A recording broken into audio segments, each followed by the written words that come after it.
On joue à la francophonie. Les pays de la Organisation Internationale de la Francophonie.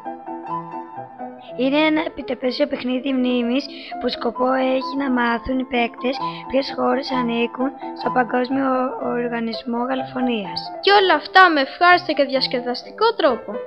Και πώς παίζεται? Στο παιχνίδι παίρνουν μέρος δύο ομάδες, κόκκινη και μπλε. Κάθε ομάδα αποτελείται από δύο παίκτες. Ο ένας βρίσκεται στη μεριά της ομάδας του και ο άλλος στην αντίθετη πλευρά για να ελέγχει τον αντίπαλο. Και οι δύο ομάδες έχουν μπροστά τους μια σειρά από τετράγωνα. Κάθε τετράγωνο έχει ζωγραφισμένη στη μία επιφάνειά του μια χώρα που ανήκει στον οργανισμό της γαλλοφωνίας. Κάθε χώρα είναι ζωγραφισμένη σε δύο τετράγωνα. Σκοπός της κάθε ομάδας είναι να βρει τα τετράγωνα με την ίδια χώρα.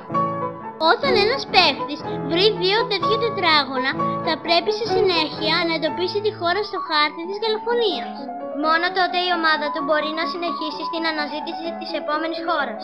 Εάν ένας παίκτης αναποδογυρίσει δύο τετράγωνα με διαφορετικές χώρες, τότε τα ξαναβάζει στη θέση τους και ξαναπροσπαθεί μέχρι να βρει τα τετράγωνα με την ίδια χώρα. Νικήτρια είναι η ομάδα που θα βρει και θα εντοπίσει στο χάρτη όλα τα κράτη του Οργανισμού της Γαλλοφωνίας.